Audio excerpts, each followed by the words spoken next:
അസ്സലാമലൈക്കും. ഞാൻ ഇന്ന് കുളിച്ചൊരുങ്ങി എൻ്റെ അന്ത്യ ദിനത്തിന് വേണ്ടി വെയിറ്റ് ചെയ്യുകയാണ്. വേറൊന്നുമല്ല, ഇന്ന് റിസൾട്ട് വരുന്ന ദിവസമാണ്. അപ്പൊ കുളിച്ചാൽ നല്ല റിസൾട്ട് കിട്ടുമെന്നാണ് മഹാന്മാര് പറയുന്നത്. ഇത് കുളിച്ചിട്ട് വന്ന് റിലാക്സ്ഡാ പാரு, നല്ല റിസൾട്ട് தான் വരും.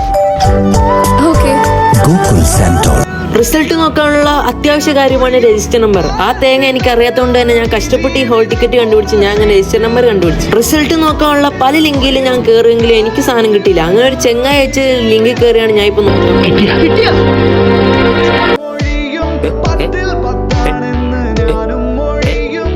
നല്ല വയറ് നിറച്ച് കിട്ടി ഗൈസ്. ആ ഹംക്കെന്നെ ചാമ്പിയതാണ്. അങ്ങനെ കുറെ നേരത്തെ പരിശ്രമത്തിന് ശേഷം സാധനം കിട്ടിയിട്ടുണ്ട്. അപ്പൊ എന്തായി റിസൾട്ട് എന്ന് ഇപ്പൊ പറഞ്ഞുതരാം. ഇങ്ങനെ ഹയറായിട്ട് നമ്മൾ എല്ലാത്തിനും പാസ്സായിട്ടില്ല. ഒരു വിഷയത്തിന് നല്ല ഹലാലായിട്ട് പൊട്ടിയിട്ടുണ്ട്. അപ്പോൾ ചിലവ് ചോദിച്ചു വരുന്ന സുഹൃത്തുക്കളോട് എനിക്ക് പറയാനുള്ളത്, ഞാൻ ആദ്യം ഒരു ഓട്ടോ വാങ്ങാനുള്ള പൈസ സെറ്റാക്കിയിട്ട് എല്ലാവർക്കും ചിലവ് വരുന്നതാണ്. അപ്പോൾ വലിയ